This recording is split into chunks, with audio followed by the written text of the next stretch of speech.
Ito ay isa pa sa kaarawan ni Lola Galia, ang parehong taunang palabas kung saan ang kalaban ay hindi ang Honori, ngunit ang kanyang nasirang apo na si Timur. Sa oras na ito, gayunpaman, isang bagay tungkol sa paanyaya sa telepono ay naglagay sa akin ng alerto. Svetok ka, mangyaring dumating, hinihiling sa iyo ni Timur, sabi ng aking ina sa tono na may honeyed na ginamit lamang niya kapag may gusto siya. Ang sinumang may isang modikom ng karaniwang kahulugan ay magiging kahina, hinala.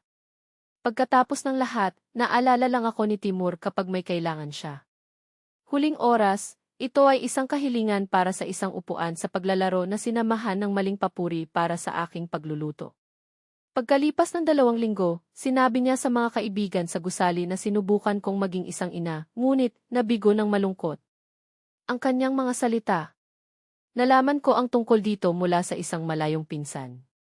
Nagpunta ako. Laban sa lahat ng likas na hilig, laban sa lohika, nagpunta ako. Dahil sa kabila ng lahat, nagpakita pa rin ito. Ang partido ay kaguluhan sa 3 silid-tulugan na sala ng aking kapatid, mga lobo, 2 pang-industriya na cake na may mga bulaklak ng cream, mga regalo na nakakalat sa paligid. Si Timur, ang sentro ng atensyon, ay ipinagmamalaki sa isang batang babae na ipinangako sa kanya ng kanyang lola noong siya ay 16 na. Ang aking pagdating ay hindi napansin. Kailangan kong umubo ng malakas at mag-alon upang at-tubili silang nagpakita sa akin ng isang walang laman na upuan. Ang aking regalo, isang kwintas na amber na maingat kong pinili, ay nakalimutan sa kahon, hindi pinansin. Samantala, detalyado ang aking ina sa lahat kung paano iginiit ng guro ni Timur na ilagay siya sa isang tilikas na matalino na klase. Walang nagtanong tungkol sa aking tindahan, tungkol sa charity fair na inayos ko linggo bago. Ako ay isang walang laman na espasyo, isang maginhawang target para sa kanila upang muling ibigay ang kanilang sariling kahusayan. Naupo ako sa pagitan ng 2 estranghero. Ang isa ay humawak ng 2 lata ng beer, ang isa ay kinuha ang aking tinidor nang hindi nagtanong. Hindi ako nagreklamo. Napalunok ko ang lahat sa katahimikan ng maraming taon.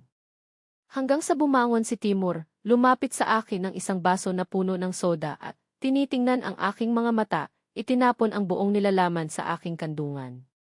Sinabi ni Lola na hindi ka kabilang dito, anunsyo niya, habang ang buong talahanayan ay sumabog sa pagtawa. Ang aking ina ay nagkomento sa kanyang kaibigan, sinasabi lamang ni Timur kung ano ang iniisip niya. Pumalakpak pa ang kapatid ko. Nilinis ko ang aking palda ng mga napkin, ngumiti na parang walang nangyari. Ngunit sa unahang pagkakataon, hindi ito nakakahiya na naramdaman ko. Ito ay isang nagyayelo na kalinawan. Hindi nila ako ginusto sa paligid. Hindi kailanman. At sa sandaling iyon, sa wakas, wala nang pagpapanggap na ang mga bagay ay naiiba. Naghintay ako ng 5 minuto, nagpaalam na magalang at umalis. Sa bahay, binuksan ko ang notebook. Sa loob ng 1 taon na ang nakalilipas, kumbinsido ako ng aking kapatid na mag-kose ng pautang para sa kanyang lumalagong negosyo. Sa oras na ito, ako ay manhid pa rin mula sa pagkawala ng aking anak na babae, na pumirma sa mga papeles nang hindi binabasa ang mga ito, na maiiwan lamang sa aking kalungkutan. Ngunit ang gabing iyon ay nagbago ang lahat. Binawi ko ang piyansa. Pinigilan ko ang linya ng kredito. Sa umaga, ang kotse ng aking kapatid, binili 3 buwan na ang nakakaraan, kasama ang aking pag-endorso, ay nakataw. Sa 8:00 ng matalim, lumitaw siya sa aking pintuan, na may parehong hitsura ng gulat na nakilala bilang pag-aalala na alam ko ng mabuti. Sa oras na ito, gayunpaman, walang ina na iligtas siya ng isang tseke, at hindi rin ako handa na magpanggap na ang lahat ay malulutas. Kailangan mong ayusin ito ngayon, hiniling niya, nang walang magandang umaga, nang walang isang salita tungkol sa nangyari noong gabi bago. Para bang ako ang kontrabida sa kwento, hindi ang biktima ng mga taon ng kahihiyan. Nang isara ko ang pintuan sa kanyang mukha, nagsimula ang mga tawag sa telepono. Una sa kanya, pagkatapos ay ang aking hipag, pagkatapos ng aking ina. Ang bawat isa ay may sariling diskarte, sisihin, hindi pagkakaunawaan, pagbabanta. Si Timur, syempre, ay hindi nag-abala na tumawag. Nagpadala lang siya ng isang video ng isang influencer na umiiyak nang walang anumang mensahe. Para bang nagpapaliwanag ng anuman.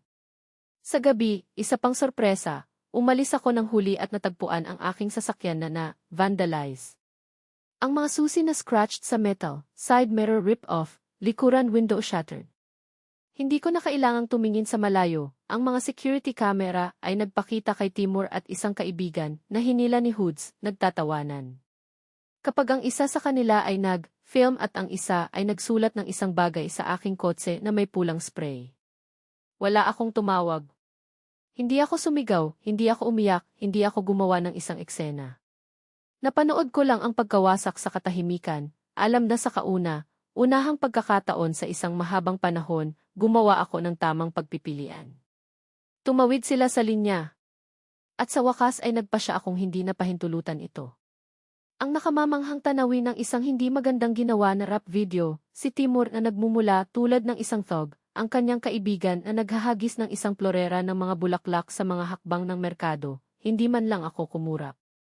Kinuha ko ang telepono at tinawag si Uncle Roma, ang tanging nakapangangatwiran na nasa aming pugad ng mga vipers ng pamilya.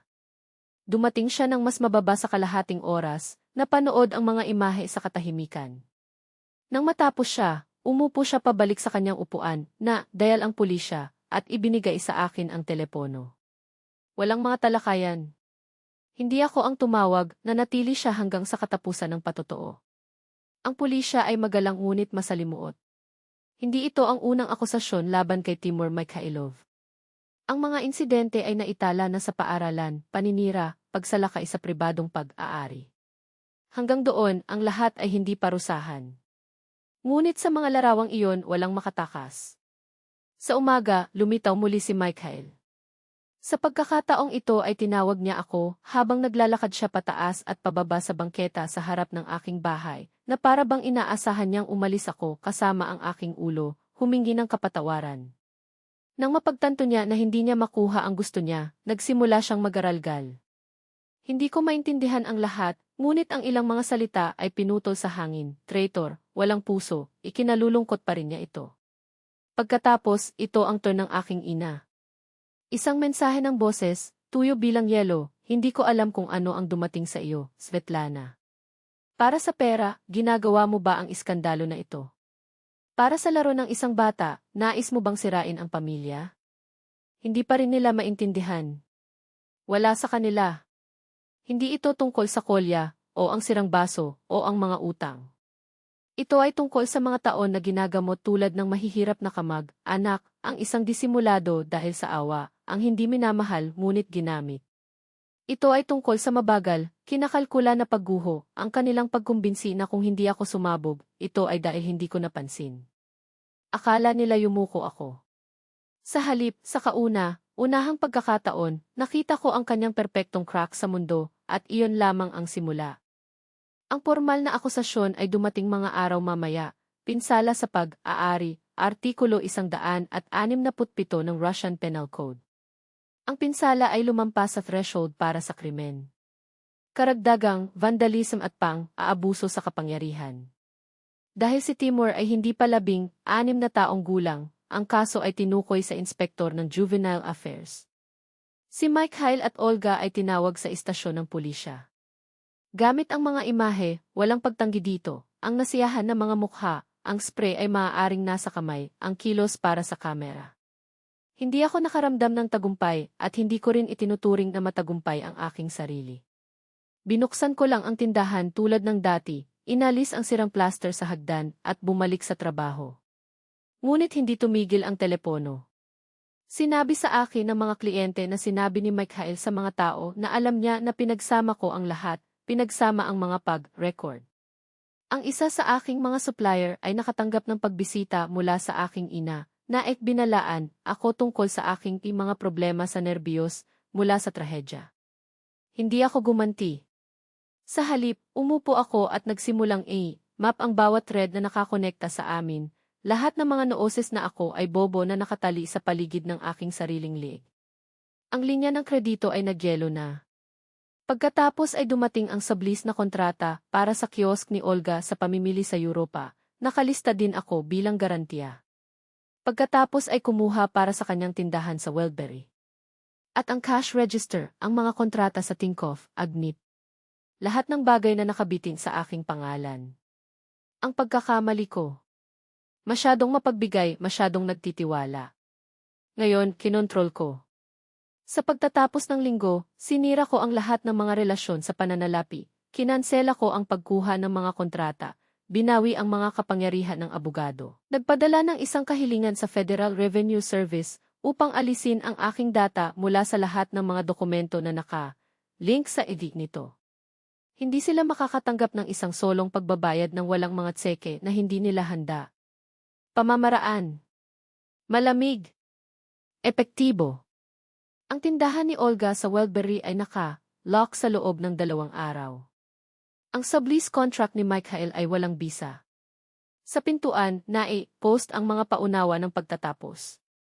Sa tumawag siya sa buong araw, nag-iwan ng mga mensahe ng boses, kung minsan ay nagmamakaawa, kung minsan ay nagbabanta. Sa huli, halos sumigaw ako. Tumawag din ang aking ina. Ang tono ay nagbago, sinisira mo ang pamilya. Hindi nais ng iyong ama iyon. Nakakatawa. Si tatay lamang ang nakakita sa akin bilang isang tao, hindi bilang isang planogi. At pagkatapos, isang paghahayag, naisip nila na lahat ito. Kumilos sila tulad ng maswerteng malapit ako. Ngunit ang katotohanan ay naiiba, ang lahat ay suportado sa akin. Ang aking trabaho, aking lagda, ang aking reputasyon, ang aking panganib. Hindi nila ito pinahahalagahan dahil ang pagkilala na ito ay pag-amin ng aking lakas. At ang ideya na hinawakan ko sa aking mga kamay kung ano ang hindi nila makontrol ay pinalaya silang mabaliw. Nawalan sila ng kontrol.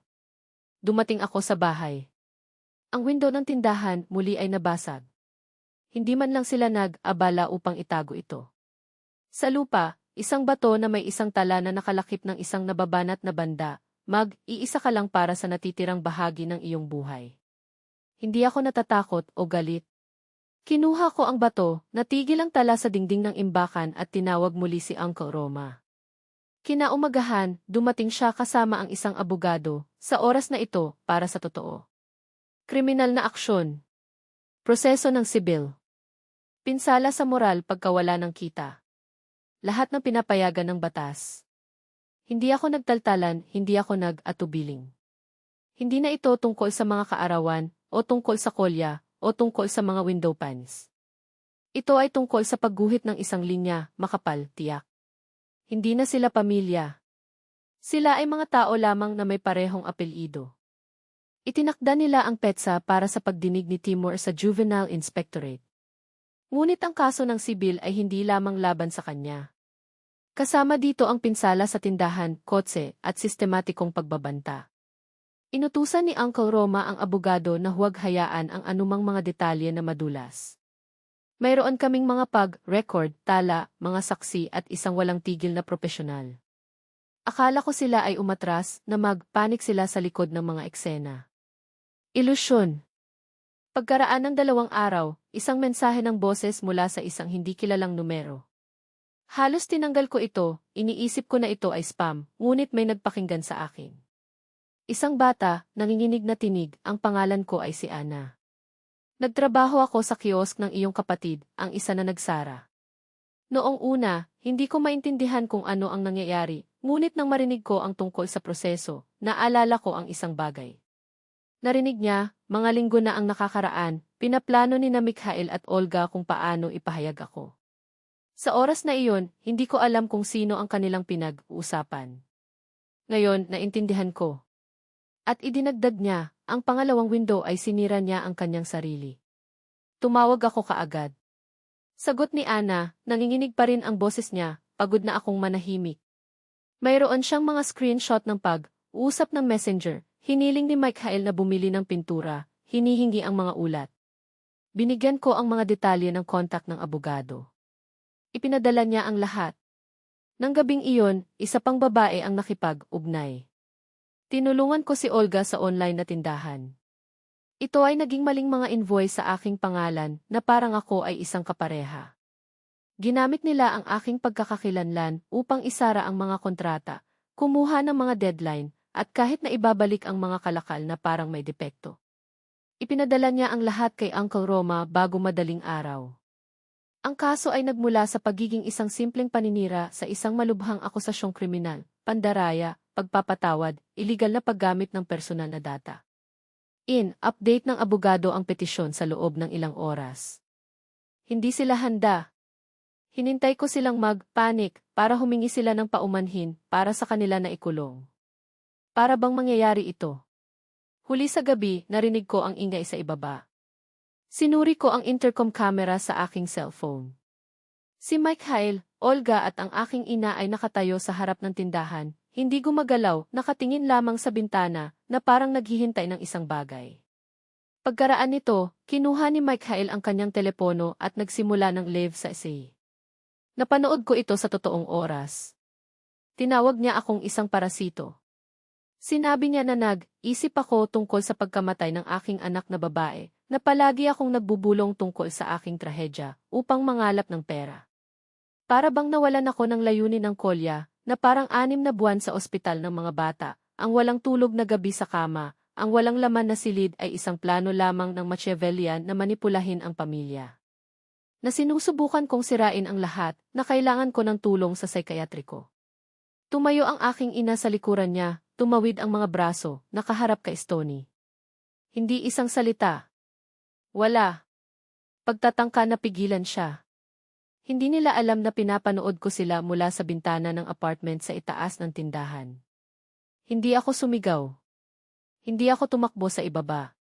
Hindi bago gaanong hawakan ang bintana gamit ang kanyang mga daliri na para bang tiyakin na ito ay totoo. Hindi pumasok. Hindi siya nag-iwan ng tala. Hindi niya sinubukan na bigyang katwiran ang anuman. Tumalikod na lang siya at nawala sa karamihan ng hapon, kinalagad sa kanya ang bigat ng lahat ng hindi sinabi, sa lahat ng mga pagkakataon na hinayaan niya, ng bawat salita na maaaring makatipid ng isang bagay. Ngunit hindi kailanman dumating. Hindi ako tumakbo. Hindi ako nagpadala ng mensahe.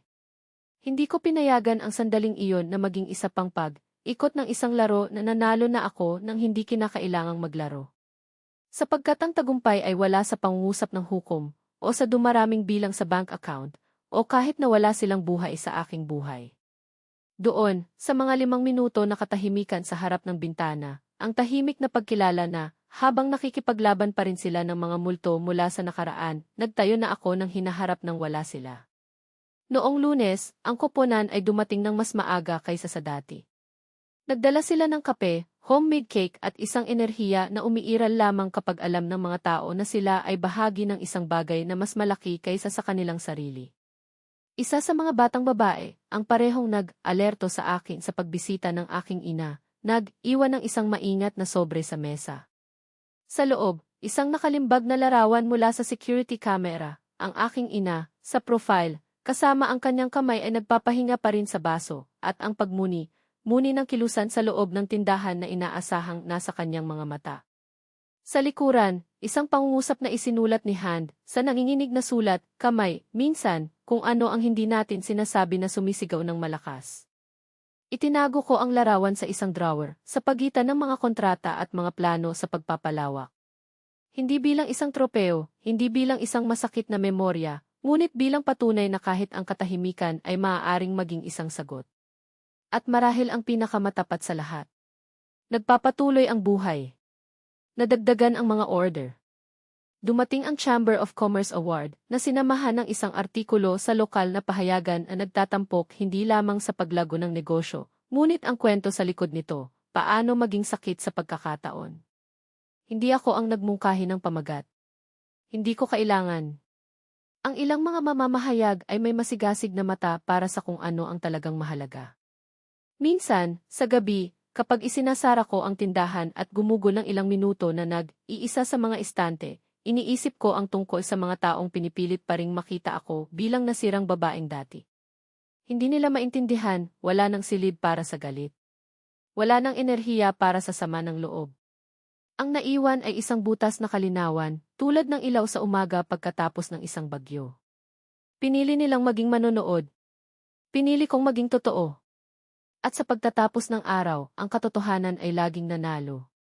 Hindi man lang ako nag-atubiling maglakad sa pintuan sa likuran niya, at hindi rin ako tumakbo upang makuha ang telepono ng may kagyat na pag-dial sa kanyang numero.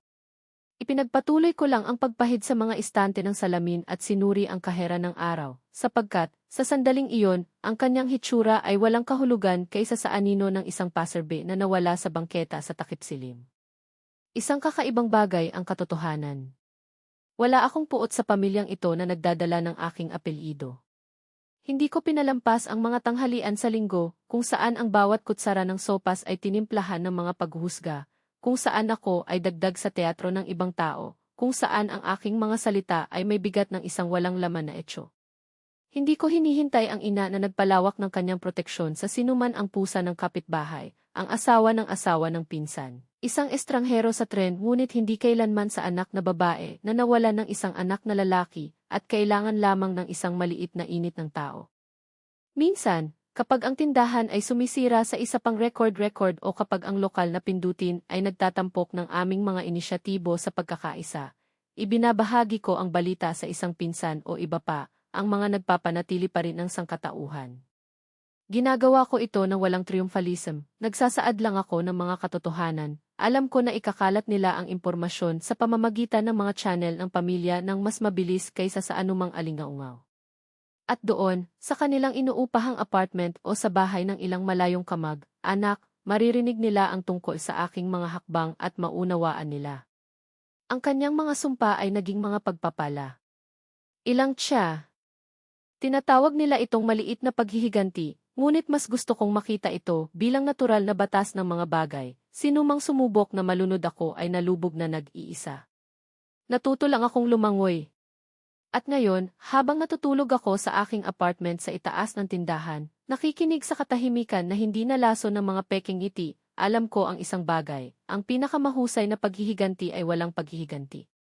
Ito ay isang buhay na nabuhay ng may kasidhian, sa kabila ng lahat ng mga prognosis nito.